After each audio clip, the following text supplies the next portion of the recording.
2 वर्ष का बालक है और अभी शनि भगवान की दशा लगी है और शनि भगवान 2043 तक चलेंगे। इसे आप नोट कर लीजिए। शनि भगवान की पोजीशन जो है लग्न चार्ट में छठे बैठे हुए हैं, 8 डिग्री के हैं, अपने ही घर में बैठे हैं। ये शनि भगवान की सबसे अच्छी सिटिंग होती है। आप धन्यवाद करिए कि इस जातक को शनि भगवान छठे घर में बैठे हुए हैं। शत्रुहंता योग बनाते हैं, शरीर को मजबूत रखते हैं। ऐसे लोग जो होते हैं अपने शत्रुओं का नामो निशान मिटा देते हैं। अपनी ही राशि में बैठे हैं, बहुत अच्छा है, और अकेले बैठे हुए हैं। प्रारंभ करते हैं। सबसे पहले हमें लगन का घर देखना चाहिए। यहाँ पर केतु विराजमान है और केतु जब भी यहाँ बैठते हैं तो 48 साल तक परीक्षा लेते रहते हैं। लग्नेश जो है यहाँ पर 6 लिखा हुआ है। अब आप लीडर को समझिए कि कुंडली में 6 लिखा है, यानी कन्या लग्न है और बुध इसके स्वामी बने, तो बुध लीडर हैं और जाकर बैठे हैं पराक्रम के भाव में। यहाँ लक्ष्मी नारायण योग लगा है। ये मंगल भगवान की राशि है और मंगल भगवान एक घर आगे बैठे हैं, इसलिए इस भाव का जो प्रभाव है बहुत तगड़ा हो गया। जितनी ये मेहनत करेगा उतना ये लक्ष्मी को प्राप्त होता जाएगा।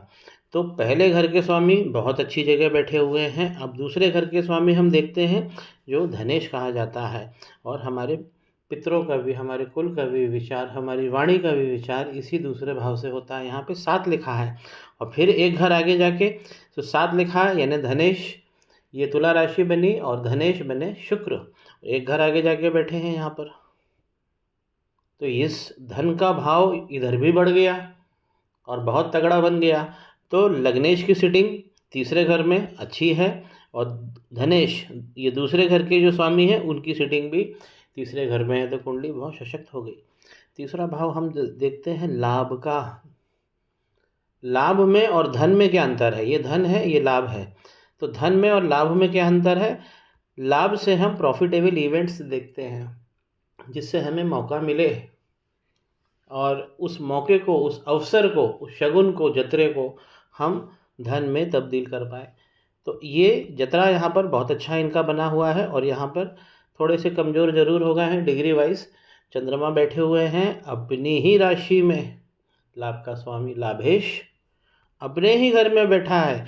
जब भी किसी के लगन का घर, धन का घर और लाभ का घर मजबूत हो जाता है तो ऐसा व्यक्ति पृथ्वी पर सुख भोगने के लिए आता है। पहले लग्न, धन का घर और लाभ का घर यदि मजबूत है तो व्यक्ति मजबूती से और सुखपूर्वक इस पृथ्वी पर जिएगा। शनि भगवान का तो मैं बखान कर ही चुका हूँ कि शनि भगवान इनके बहुत अच्छे पोजीशन लेकर बैठे हुए हैं।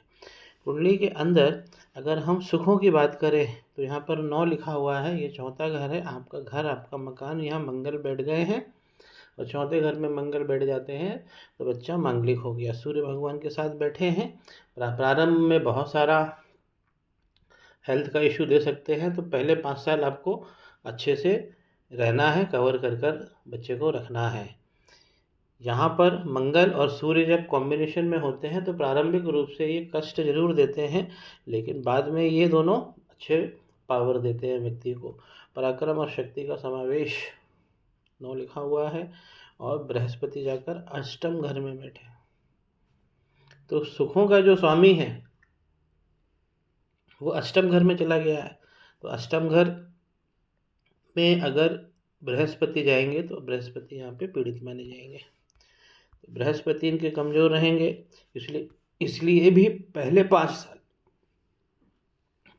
साल आपको बहुत केयर करनी है। तो यहाँ पे बृहस्पति को हमको संभालना है, मंगल पे काम कर लेना है। चंद्रमा इनके बहुत अच्छे हैं, इनके सूर्य भी अच्छे बैठे हैं, लक्ष्मी नारायण योग लगा हुआ है। राहु और केतु जब इस सर्किल में बैठते हैं मैरिज में प्रॉब्लम देते हैं।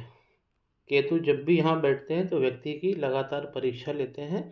और एक बात बहुत अच्छा होता है कि केतु जब बैठते हैं तो व्यक्ति अपनी आयु से बहुत कम अपीयर होता है। तो अपनी विशेष आयु से, जो भी उसकी रियल वर्तमान आयु होती है, उससे वो यंग दिखता है। केतु यहाँ ये चीज़ देते हैं। राहु यहाँ बैठे हुए हैं, विवाह में ज़रूर प्रॉब्लम देंगे और लड़की जो होती है इस जो कन्या होती है डार्क कलर की होती है। राहु जब यहाँ बैठेंगे तो थोड़ा बहुत प्रॉब्लम देंगे ही देंगे, मैरिज में डिले भी करते हैं, और यदि सप्तमेश गड़बड़ हो जाए तो विच्छेद भी करते हैं, जैसे सप्तमेश 12 लिखा हुआ है। तो इस घर के भी स्वामी मीन राशि बनी, इस घर के स्वामी बृहस्पति जाकर अष्टम में बैठे हैं, ये गलत होता है। सप्तमेश ये सबसे ज़्यादा स्ट्रांग होता है मैरिज के लिए, ना तो इसे छठे में आना चाहिए, ना इसे 8वें घर में आना चाहिए, और ना इसे 12वें घर में जाना चाहिए। 12वें में तो फिर भी एक बार चल जाता है, लेकिन छठा 8वां ये मैरिज में बहुत सारी डिस्टेबिलिटी देता है। तो एक इनके जो मैरिज का पक्ष है वो कमज़ोर आ रहा है। कर्म का भी बच्चे का देख लेना चाहिए, इनके कर्मेश क्या कर रहे हैं, ये कर्म का घर है।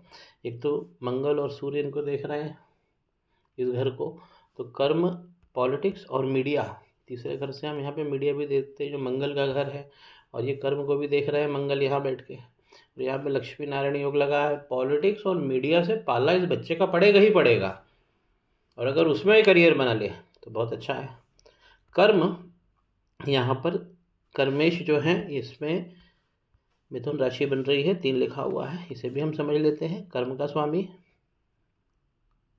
मिथुन राशि, स्वामी बने बुध, और जाकर बैठे हैं पराक्रम में। तो जितना ये पराक्रम करेंगे उतना इनको कर्म आगे बढ़ेगा। और यहाँ तो लक्ष्मी नारायण योग लगा ही है। पैसे और धन और पावर के हिसाब से ये कुंडली बहुत मजबूत है। और जब हम दाम्पत्य सुख की बात करते हैं, फैमिली के सुख की बात करते हैं, तो उसमें बृहस्पति और मंगल ये डिस्टर्ब करेंगे, और सप्तम पति इनके बहुत ज़्यादा वीक है जो बृहस्पति है। नवांश कुंडली में जाकर आप देखें तो यहाँ पर बृहस्पति और चंद्रमा अच्छे हैं, गजकेसरी योग लगा है, इसलिए भी धन आएगा, और सूर्य भी यहाँ बैठे हुए हैं, मंगल यहाँ पर बहुत अच्छे बैठे हुए हैं। नवांश कुंडली से हम उस पर्टिकुलर घर का भाव देखते हैं कि ग्रह किस भाव का ज़्यादा भाव दे रहा है, किस भाव में वो प्रबल दिख रहा है। यहाँ पे राहु मरकरी पे बैठे हैं, तो कर्म में 4 चांद लगाएंगे। शयन कक्ष इनका ऊंचा स्थान पे बनेगा। शनि यहाँ पर अच्छे हैं, यहाँ पे शुक्र बहुत अच्छे बैठे हुए हैं, यहाँ पर केतु थोड़ी सी ट्रबल देते हैं, जो आगे परीक्षा जो मैंने बताया है। तो परीक्षा तो 48 साल तक केतु लेते रहेंगे, लेकिन उस यंग एज में ही इनको काबिल बना देंगे। 48 के बाद में इनका स्ट्रॉन्ग करियर बनेगा मीडिया पॉलिटिक्स में।